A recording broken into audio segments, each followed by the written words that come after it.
Vamos iniciar hoje o livro Gênesis, capítulo 1.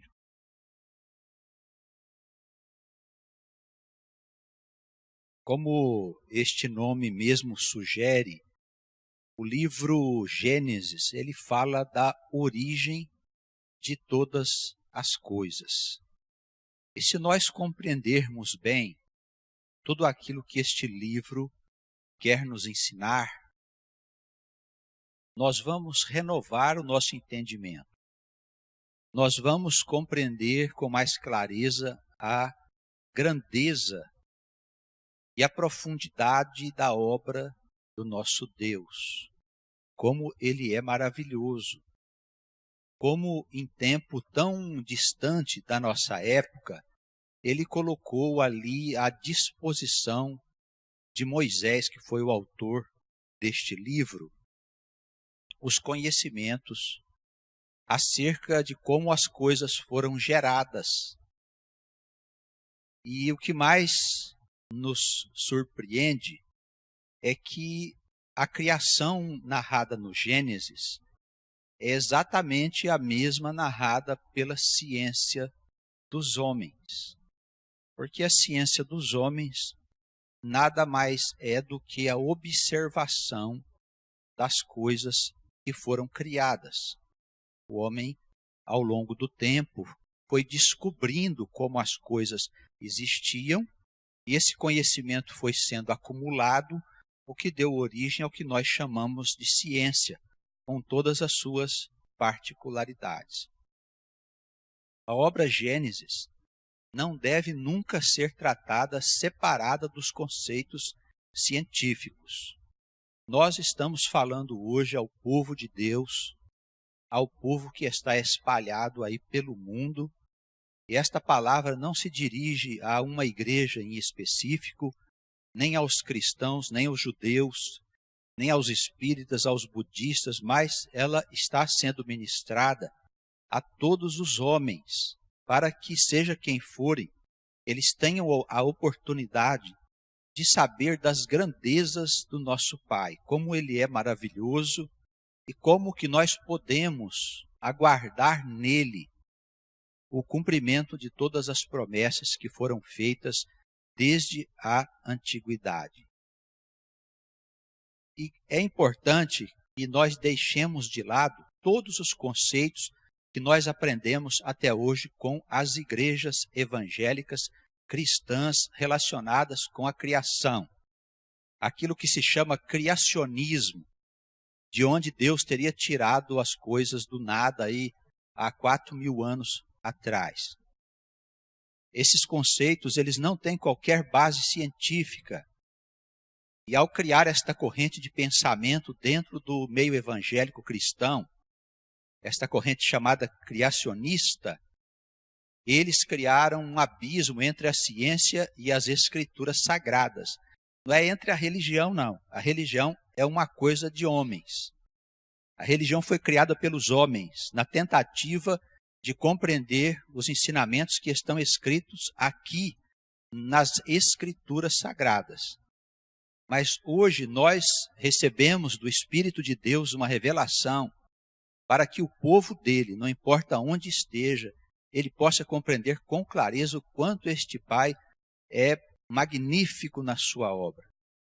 E que não existe nenhuma desarmonia entre os conhecimentos científicos estabelecidos pela ciência em relação à criação do universo e de todas as coisas e as escrituras sagradas.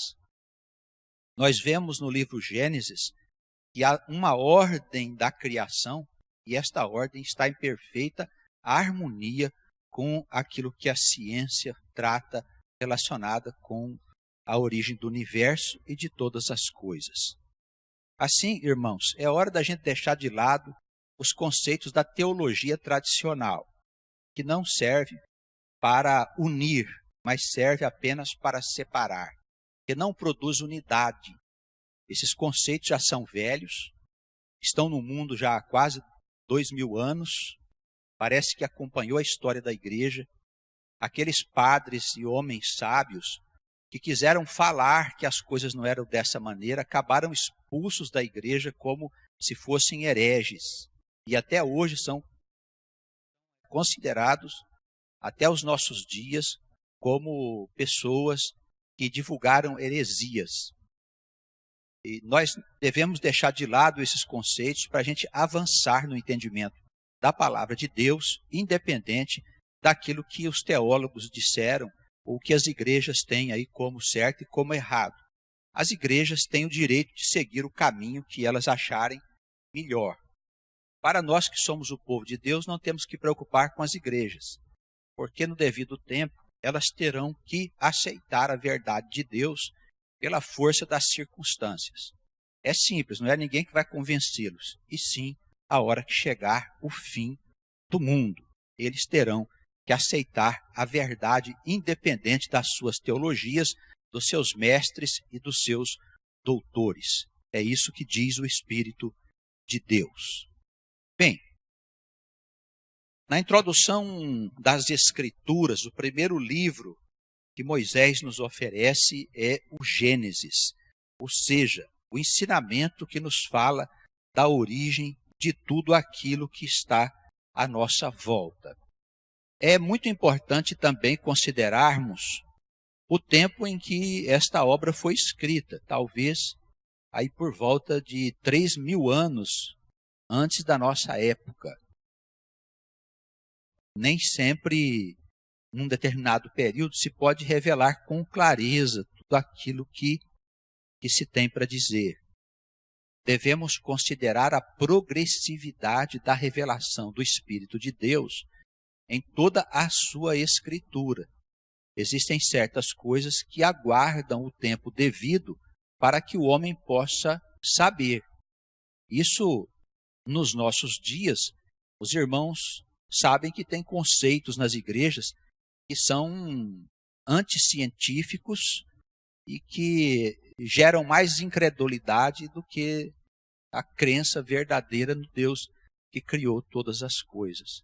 Nos nossos dias, e há 3.000 anos atrás, qual era o estado do povo? Assim, Moisés escreveu aquilo que foi possível escrever acerca da criação. Capítulo 1. No princípio criou Deus os céus e a terra era sem forma e vazia, e havia trevas sobre a face do abismo. E o Espírito de Deus se movia sobre a face das águas. E disse Deus: haja luz, e houve luz. E viu Deus que era boa a luz, e fez Deus separação entre a luz e as trevas. E Deus chamou a luz dia, e as trevas chamou noite. E foi a tarde e a manhã o dia 1º. Então, na introdução aqui do Gênesis, o que a gente percebe é que a palavra não fala aqui da matéria, da energia, do tempo, do espaço, que são conceitos científicos que falam da criação do universo. Porque esses conceitos não existiam nesse tempo. Então, ao falar aqui que Deus criou os céus e a terra, nós podemos determinar que ele estava falando que o espaço e a matéria foi criado em determinado momento. Vocês sabem que a ciência ela fala que o universo foi criado por volta de 15 bilhões de anos atrás e que toda a matéria e energia conhecida estava concentrada num único ponto. E quando isso estava nessa situação, não havia tempo nem espaço, porque tudo que existe estava nesse ponto. Antes desse ponto, os cientistas não têm ideia do que existia, mas nós sabemos que antes desse ponto só existia Deus, que é o ser incriado. aquele Pai eterno, dentro dentro do seio de Deus, é que foi criado esta obra que nós hoje vemos à nossa volta e que os cientistas chamam de universo. As estrelas, as galáxias, as energias, os cometas e tudo aquilo que nós vemos aí no universo, através dos telescópios, tudo isso é que se chama a obra de Deus. Estava este espaço, esta matéria, essas energias, concentrada em um determinado ponto. É que os cientistas sabem que tudo começou desse ponto, mas eles não têm ideia de que atrás desse ponto, deste primeiro momento, deste primeiro segundo, só existia a eternidade do próprio Criador. Nós não sabemos bem a natureza de Deus, porque existimos hoje no plano da relatividade. Ainda que nós fôssemos levados daqui, da vida terrena para a vida eterna, mesmo assim, lá nesse lugar que se chama vida eterna, ou chamado céus, paraíso, ali nesse lugar também existe as almas, os anjos, os espíritos, os arcanjos, todos esses que foram criados por Deus, eles estão dentro de uma dimensão de relatividade existencial. Eles não estão na eternidade do Pai. A eternidade do Pai está além de todas as coisas que nós podemos imaginar, mesmo além daquilo que se chamou vida eterna, que é mais uma condição da alma do que um lugar específico no universo. A criação, ela, conforme a ciência nos revelou, ela tem já uma certa idade, mas o universo, ele continua em expansão. Quando os cientistas apontam seus telescópios lá para os confins do universo, eles encontram muitas galáxias, estrelas, planetas, que estão se afastando, como se ainda a expansão estivesse acontecendo. O universo não terminou ainda de ser criado. O que a palavra de Deus nos fala é que este universo ele tem uma criação que vai de eternidade a eternidade. Houve só uma criação, vamos imaginar assim, vamos exercitar um pouco o nosso pensamento, a nossa imaginação. Se houve um momento zero, nesse momento zero só havia o Pai. Não havia ninguém, não havia espaço, não havia matéria, não havia coisa nenhuma. Aí, em determinado momento, no momento primeiro, tudo isso expandiu e virou esse grande universo que está aqui. Mas, como ele foi criado, ele não pode ser eterno. Ele tem que, em determinado momento, voltar à própria origem de onde ele saiu. Haveria só uma criação? O que as Escrituras dão a entender é que não. É que a criação ela se expande e depois ela volta ao ponto aonde ela começou para iniciar um novo ciclo expansivo. Daí a palavra de Deus em alguns lugares se afirmar que ele é o Deus da eternidade passada, da eternidade presente e da eternidade futura. O Deus de eternidade em eternidade. Tá bem? Então não fique preocupado que um dia nós não vamos desaparecer. Possivelmente continuaremos existindo de eternidade em eternidade. Nós não somos carnais, nós somos espirituais. Nós somos deuses. Nós fomos chamados pelas Escrituras de deuses. Não podemos mais trazer no nosso coração essa ideia de que nós vamos morrer e ir lá para a sepultura. Quem vai para a sepultura é o nosso corpo, que é só uma casca da alma, uma casca do espírito. Ele se desfaz e volta a ser pó. Nós somos fôlego de Deus, sopro de Deus, então somos divinos. Nós somos eternos como o nosso Pai. Nós somos a única coisa eterna que existe na relatividade da criação. Os irmãos entenderam isso? Somos as únicas coisas eternas que existem na relatividade da criação. O que é relativo? é aquilo que muda de forma, que envelhece, que muda com o tempo. Todas as coisas são relativas. Apenas o Pai Celestial é o Todo-Poderoso, aquele que sempre foi, é aquele que é e sempre será. Ele não muda em nada, ele é sempre do mesmo jeito, se é que nós podemos falar de Deus nesse sentido, tá bom?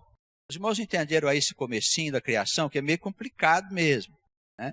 Mas, se nós abrirmos a nossa mente, o Espírito Santo, ele nos ajuda a entender como é que nós podemos existir nesse lugar, em outros tempos, ou como nós já existimos em outros lugares, em outros tempos, de acordo com a vontade de Deus e com o plano que ele tem escrito aqui nesse livro magnífico.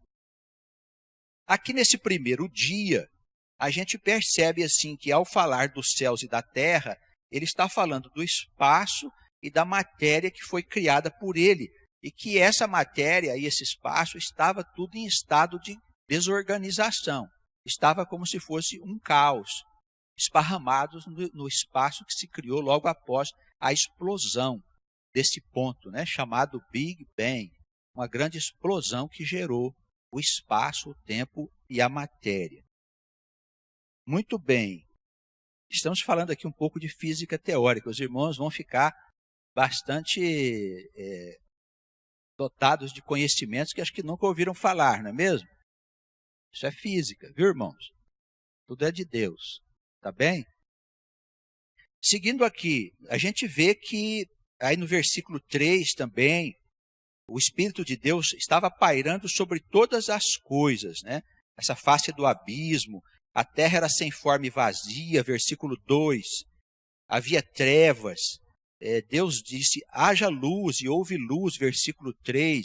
Então nós percebemos ali um poder maior, uma ação poderosa agindo naquele ambiente que foi criado inicialmente, somente um ambiente material, energético. Nós vemos ali um poder grande organizando toda essa matéria que foi criada a partir desse momento zero. E ele começa a dizer, haja luz, houve luz. E Deus viu que era boa a luz. É claro, sim, claro que ele sabia que a luz era boa, mas de alguma forma a história precisa ser contada para nós, né? Não, o Criador, ele viu que era uma coisa boa, é evidente que não é surpresa para ele, ele já sabia de tudo, mas é uma linguagem adequada ao nosso entendimento. E viu Deus que a luz era boa, então ele fez separação entre a luz e as trevas, e Deus chamou a luz dia e as trevas chamou noite, e foi a tarde e a manhã o dia primeiro. Amém? Deu para entender esse começo de criação, irmãos? Por enquanto não existe nada ainda, só a matéria começando a se organizar no universo de Deus. Muito bem, vamos para o dia segundo. Versículo 6. E disse Deus, haja uma expansão no meio das águas e haja separação entre águas e águas. E fez Deus a expansão e fez separação entre as águas que estavam debaixo da expansão e as águas que estavam sobre a expansão, e assim foi. E chamou Deus a expansão céus, e foi a tarde e a manhã o dia segundo. Agora, a conversa já está começando a se voltar para um determinado lugar deste universo caótico. Ele começa a falar do mundo aonde nós existimos. Não quer dizer que não existam outros mundos e outros pontos aonde a criação também foi feita do mesmo modo que foi feita aqui. Mesmo Deus, evidentemente, não tem só essa casa. Há muitas moradas na casa do Pai, disse Jesus. Nada de pensar que só existe a nossa terra como um mundo habitado. Isso é uma ignorância científica e religiosa, já é tradicional a ignorância religiosa das pessoas que acham que só tem esse lugar aqui habitado. Isso aí é uma tradição das igrejas, que o mundo vai acabar, que isso, aquilo, enfim. Esses conceitos teológicos absurdos, irracionais, precisam ser tirados de dentro do coração do povo de Deus, porque o povo de Deus tem que ter luz. O povo de Deus vai guiar a humanidade futura. O povo de Deus está sendo chamado e preparado para coisas que estão por vir. Então nós não podemos ser ignorantes como são ignorantes esses homens, irracionais, pessoas dominadas por espíritos de fanatismo, por paixões que não têm nada a ver com a racionalidade de Deus. Deus não é o absurdo. Deus não pode ser o absurdo, porque você olha para a obra dele não é caótica, não é absurda. Ao contrário, tudo que você examina que Deus criou é uma harmonia maravilhosa. Então, o destino dessa humanidade não pode ser uma coisa sem sentido, assim como a sua origem. É mais adequado nós concebermos a ideia de que os homens é que não entenderam bem, devido à sua ignorância. E nós sabemos que a ignorância, ela está por toda parte nesse mundo, porque a luz do entendimento ainda não se fez para essa humanidade. Tá bem? Nós precisamos entender essas coisas, tirando do nosso coração todo o conceito que foi ensinado pelas religiões tradicionais. Isso tudo vai passar. Não é que nós não respeitamos os teólogos ou as igrejas, mas isso está abaixo daquilo que Deus quer ensinar para o seu povo. O seu povo não tem vínculo com essa ou com aquela igreja. O povo de Deus é constituído de almas que têm liberdade própria e que estão despertando agora para uma verdade, uma realidade que não está dentro da igreja. É um outro conceito. Tanto que não se fala aqui de denominações. Nós tratamos exclusivamente da palavra que foi ensinada pelo Espírito do Senhor ao seu povo, pelos profetas. Muito bem.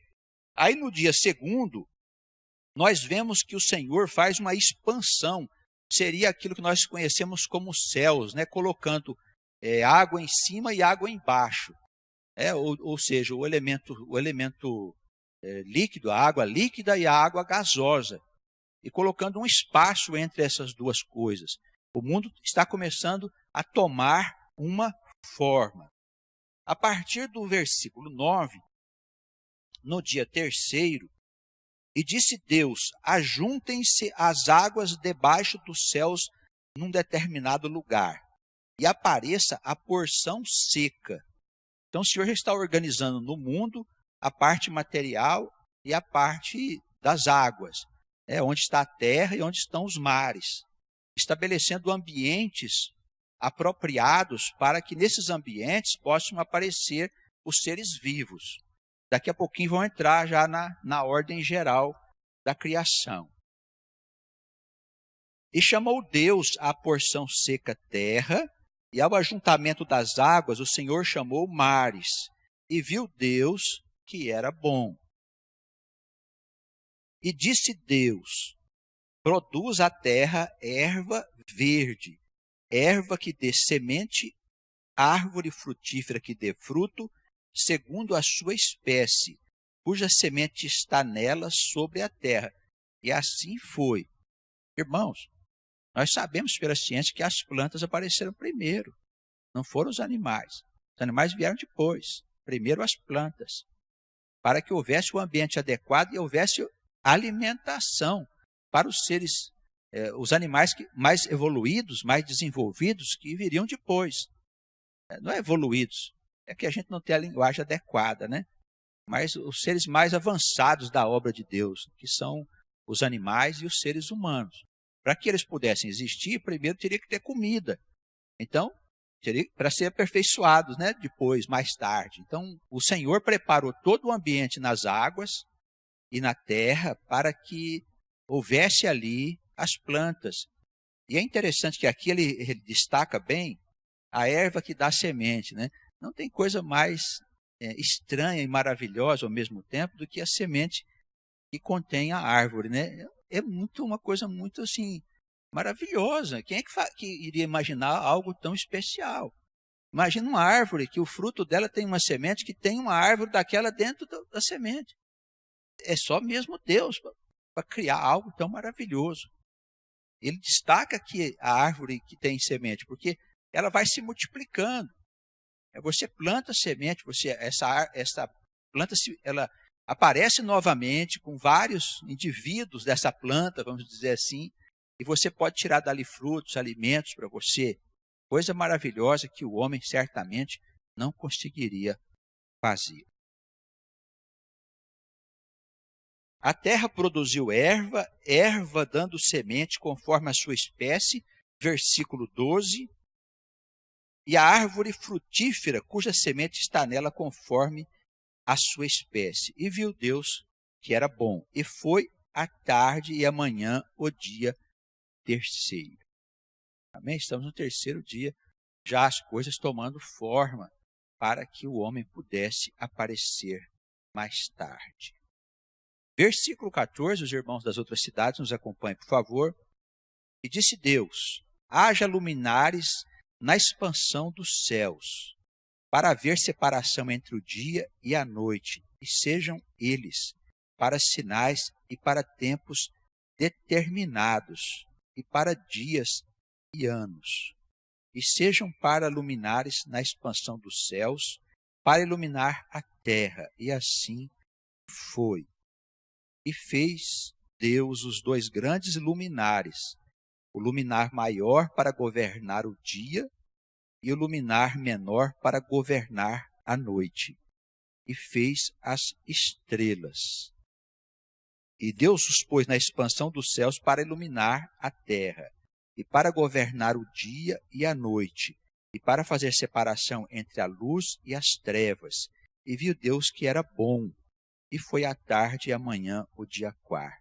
Então a gente vê que o mundo está tomando agora uma forma em que já se poderia perceber as estrelas nos céus, o luminar para iluminar o dia, que é o sol, o grande luminar para iluminar a noite, que é a lua. As estrelas estavam lá. Evidente que os homens não sabiam que aqueles lugares, estas luzes que estão nos céus, nós chamamos de estrelas, algumas são outros mundos semelhantes aos nossos, semelhantes ao nosso mundo.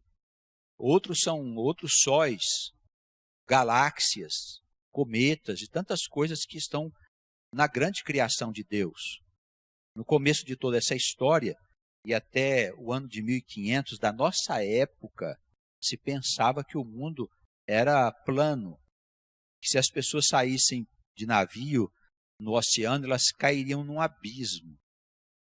Veja como o mundo era e é atrasado até os nossos dias. E quem resolvesse falar contra isso acabava na fogueira. Por isso, a gente quando fala aqui de conceitos religiosos atrasados, a gente quer dizer que a Igreja Católica manteve esses conceitos ao longo de 1500 anos. Ela condenou muitos homens que eram homens de ciência e que revelaram coisas que eles não aceitavam. A ignorância religiosa, ela continua no mundo. E não pensem os irmãos que depois da Reforma Protestante que houve um progresso na Igreja Protestante Evangélica. Não, ao contrário, continuam os mesmos conceitos ainda da Igreja Católica relacionados com as revelações científicas. Isso não tem muito a ver com estudo, viu? Hoje nós temos muitos cientistas aí dentro dessa igreja chamada evangélica que defende essas ideias criacionistas e escreveram livros para tentar falar que isso tem um fundamento. Eles querem dizer que a Bíblia está certa e que a ciência está errada. Parece que eles não conseguem fazer as duas coisas se ajuntarem. Por quê? Porque falta a eles a chave do entendimento. Qual chave que é essa? Que nós não somos carnais, que nós somos espirituais, que nós não nascemos no ventre da nossa mãe, que nós já somos almas antigas, que nós estamos vivendo a nossa experiência de credenciamento nesta humanidade para sermos conselheiros dos povos e das nações. Nós somos o povo escolhido. Eles não sabem disso. Os gentios tomaram lugar na casa do Senhor e se colocaram lá como se fosse o povo de Deus. Os gentios, que são os cristãos evangélicos, são gentios. Eles não fazem parte do povo escolhido. E Paulo fundou as igrejas porque Cristo teve misericórdia desses gentios, para que eles pudessem também ter oportunidade de entrar na casa do Senhor. Então, vamos devagar, como diz o apóstolo Paulo, porque tu és zambujeiro, e zambujeiro não conhece os mistérios da casa de Deus. Zambujeiro é zambujeiro, é alma nova, é alma que não tem ainda maturidade, não tem profundidade, não consegue conceber determinados princípios. Só o povo de Deus tem condições apropriadas para conceber a grandiosidade daquilo que Deus revela a respeito da sua obra. Quem é zambujeiro, paciência. Vai ser enxertado na Oliveira Santa? Vai ser enxertado na Oliveira Santa, mas põe-se no seu lugar.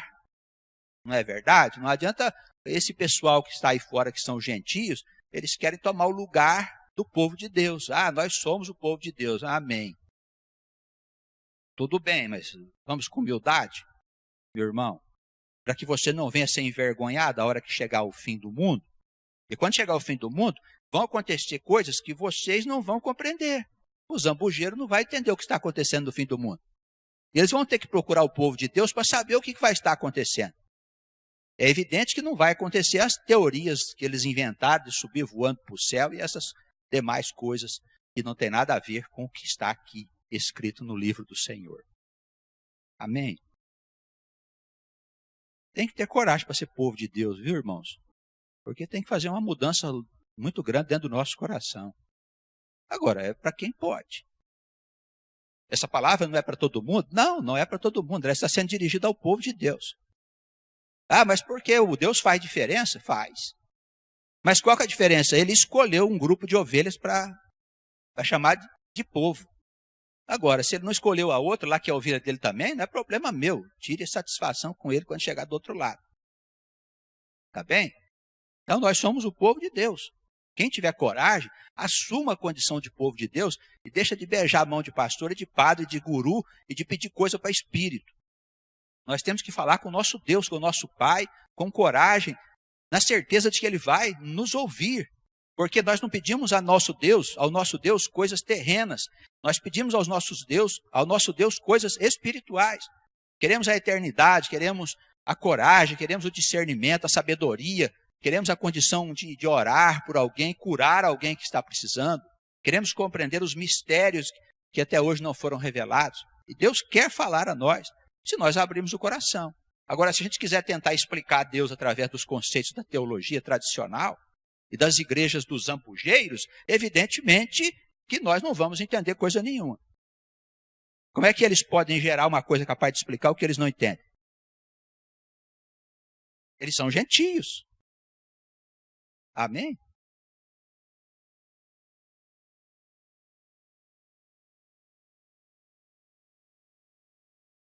Criação da vida animal.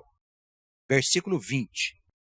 E disse Deus, produzam as águas abundantemente répteis de alma vivente. Voem as aves sobre a face da expansão dos céus. E Deus criou as grandes baleias e todo o réptil de alma vivente que as águas abundantemente produziram conforme suas espécies, e toda ave de asas conforme a sua espécie. E viu Deus que era bom.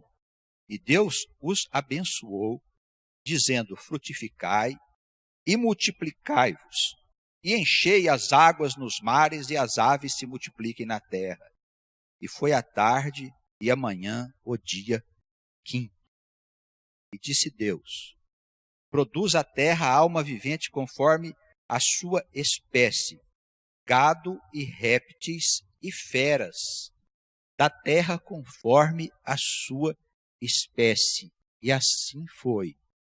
E fez Deus as feras da terra conforme a sua espécie, e o gado conforme a sua espécie, e todo o réptil da terra conforme a sua espécie. E viu Deus que era bom. E disse Deus, façamos o homem à nossa imagem, conforme a nossa semelhança. E domine o homem sobre os peixes do mar, e sobre as aves dos céus, e sobre o gado, e sobre toda a terra, e sobre todo o réptil que se move sobre a terra. Então, quando Deus criou o homem, é para que ele presidisse a criação sobre todos os outros animais e seres vivos. O que quer dizer o quê? Que nós temos que ter uma consciência de que eles foram criados para que nós cuidássemos deles e de todas as coisas que Deus criou. Evidentemente, nós estamos falando aqui de ecologia, irmãos. Mas O espírito é o mesmo. Se nós não cuidarmos da obra que Deus colocou diante de nós, nós vamos estar na contramão da criação. O que é a contramão da criação? É você querer ir no sentido contrário àquilo que foi feito lá no instante zero, quando não havia coisa nenhuma. Quando aquela coisa começou lá no primeiro segundo, uma ordem foi estabelecida pelo Espírito de Deus, para que se cumprisse todas as coisas conforme a sua excelsa vontade. Nem sei se excelsa dá para falar, mas é uma coisa infinita, irmãos. Imagina o que é a vontade de Deus. Não tem nem jeito de a gente conceber, evidentemente. Quando nós vamos na contramão das coisas, é porque nós estamos contra essa ordem, então sofremos. Ficamos doentes, vivemos tragédias, fazemos coisas que são indignas dessa criação. Nós fomos criados para presidirmos a criação. Por isso que essa ideia de morrer é uma coisa estúpida e tola, infantil. O que morre é a carne, é o corpo que morre, a alma permanece viva, porque ela foi criada desde quando foram criadas todas as coisas. Nós vamos ver isso aí no próximo capítulo de Gênesis. Se a gente não entender isso, irmãos, a gente vai ficar enfeitando banco de igreja, louvando um Deus que eu desconheço. Você acha mesmo que Deus quer ser louvado por você? Você acha que o nosso Deus quer que a gente cante para Ele? Ele aceita muito o nosso louvor se nós estivermos fazendo a vontade dEle. Mas se nós vivemos em pecados e cantamos ao nosso Deus, nós estamos profanando o Espírito de Deus, que não quer ser adorado, a não ser em espírito e verdade, conforme disse Jesus Cristo à mulher samaritana, Evangelho segundo João. Espírito e verdade. Essa verdade e esse espírito é que a igreja deixa de discutir. Por quê? Porque como as pessoas pensam que vão morrer, elas precisam viver. Concorda comigo? Imagina, irmão, se nós tivéssemos mesmo só essa vida aqui. Nascemos no ventre da mãe, crescemos. Vamos viver e vamos morrer e não vamos mais viver em lugar nenhum. Como é que eu vou deixar de desfrutar a vida? Como é que eu vou abrir mão da minha vida para poder servir o Senhor? Para poder me dedicar ao Senhor? É claro que eu não vou fazer isso, irmãos. Mas se eu for eterno, é diferente. Imagina que eu não nasci no ventre da minha mãe, que eu já existi antes de eu nascer, e que eu só estou aqui de passagem. E que todas as coisas que eu faço ou deixo de fazer me serão tomadas em responsabilidade por Deus, que é meu Pai. E por Jesus Cristo, que é nosso Senhor. E pelos anjos, e pelas testemunhas. Enfim, por todo o povo santo de Deus que está do outro lado e está do lado de cá também. A criação é uma só. Não existe os céus e a terra separados. Tudo faz parte da obra de Deus. Tanto que foram criados juntos. A igreja não aceita isso. Por quê? Porque isso aí é doutrina de Satanás. De certo, doutrina de Deus é o que eles fazem aí dentro dessas igrejas. Esse farto comércio da fé. Isso deve ser doutrina de Deus. E quem está atrás da verdade, da eternidade, das coisas, da alma, dos segredos de Deus, para a gente saber o porquê que nós somos como nós somos, de certo, nós estamos com Satanás. Deus, de certo, é comércio. Deus, de certo, é prosperidade. É vida mundana, riqueza, bens materiais. Isso deve ser Deus. Quem está sofrendo por causa do Evangelho, quem está sendo humilhado, quem está sendo caluniado, de certo estão com Satanás. Ora, irmãos, a nossa inteligência, e este livro aqui diz que estes conceitos são falsos, porque todo aquele que anda com o Senhor anda em sofrimento, em dificuldade, em lutas, porque sabe que precisa vencer as suas próprias imperfeições e seus próprios arrastamentos. Essa é uma verdade que a igreja não quer saber de aceitar.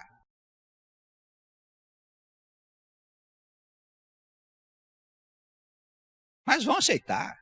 Vão aceitar. A hora que chegar o fim do mundo, eles vão ver que coisa interessante que vai ser. Porque vem de dentro para fora o fim do mundo. Vem de dentro para fora. Vamos ver quem vai conter o povo quando o diabo entrar no mundo. Vamos ver.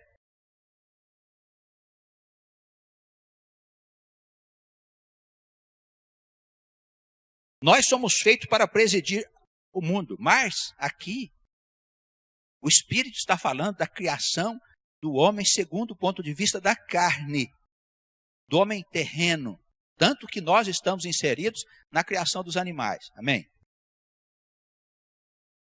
Ele não parou a criação, vamos parar aqui para criar o homem. Não, nós fomos inseridos no contexto da criação dos animais, porque a palavra está se referindo à criação do homem segundo o ponto de vista da carne. Então, fomos homens primitivos, conforme diz a ciência? Sim. Fomos macacos? Não, não fomos macacos. Nós fomos uma espécie especialmente criada por Deus para habitar a alma do homem. Especialmente. Não somos animais que viramos pessoas, irmãos. Os animais são animais, os homens são homens. É difícil entender isso, irmãos. Ou eu tenho que inventar uma teoria doida aqui para poder justificar os crentes com as suas teologias. Coisas sem sentido, coisas absurdas. Oriundas do pensamento gentílico, né? Evidentemente, porque o pensamento gentílico não consegue entender o que está escrito aqui, ó. Não em conjunto. Por quê? Porque é humano, terreno, almas novas que querem interpretar Deus pelo ponto de vista da carne. Não dá certo. Paulo disse, olha, isso aí se interpreta espiritualmente, meu irmão. O homem do mundo, o homem terreno, ele não consegue entender as coisas de Deus. Criou Deus o homem, a sua imagem, a imagem de Deus o criou. Homem e mulher os criou. E Deus os abençoou. E Deus lhes disse, frutificai, multiplicai-vos e enchei a terra, e sujeitai-a, e dominai sobre os peixes do mar, sobre as aves dos céus, e sobre todo animal que se move sobre a terra. E disse Deus, eis que vos tenho dado toda a erva que dê semente, que está sobre a face de toda a terra, e toda a árvore em que há fruto que dê semente, ser-vos-á, pois para mantimento. E a todo animal da terra, e a toda ave dos céus, e a todo réptil da terra, em que há alma vivente, toda a erva verde será para mantimento, e assim foi. Isso está claro, que as outras coisas foram feitas para nós, e não nós para elas. E que os animais, as ervas, as plantas que dão semente, que dão frutos, podem servir de alimento para nós. Amém? Está claro isso?